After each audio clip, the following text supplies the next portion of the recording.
This is a great warm-up for your right hand. This is an exercise that I would recommend for any level.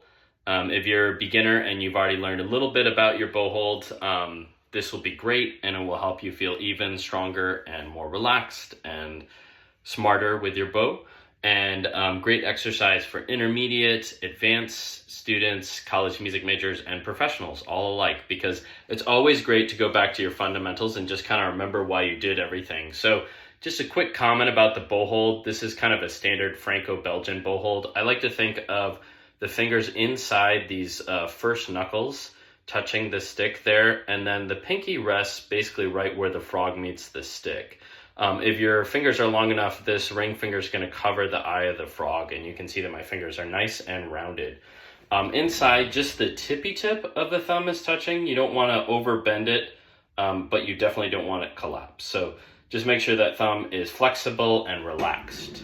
So what we're going to be doing is putting the bow at a box on the violin.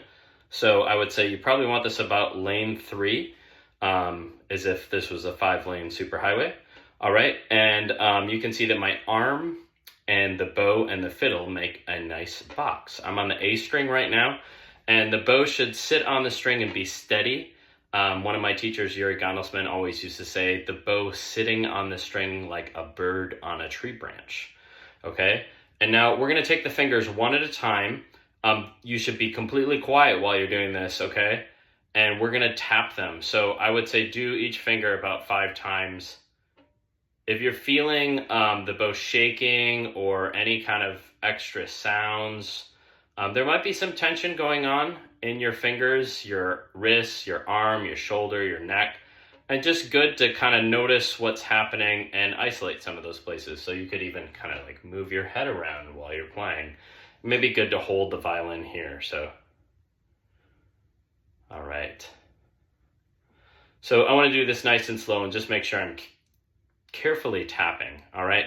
And then what we're going to do after that is we're going to cross the strings, and we want to maintain our nice box position. Okay. I'm on the A string right now, and I go to the D, and I go to the G, D, A, E. You notice I always have this box. So if your box is starting to look a little bit like this, your elbow might be a little bit too low.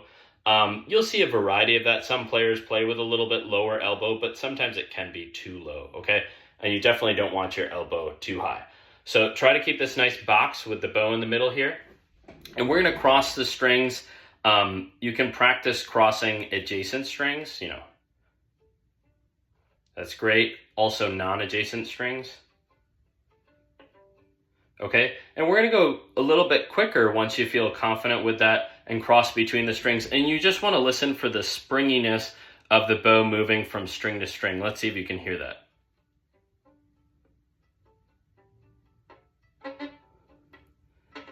Hopefully no extra sounds. It's hard.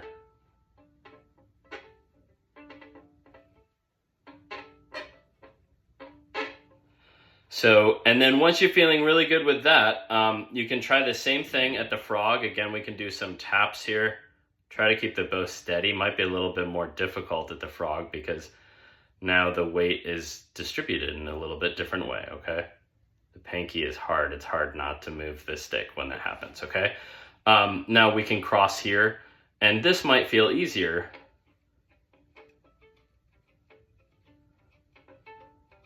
Just want to listen for that springiness between the strings.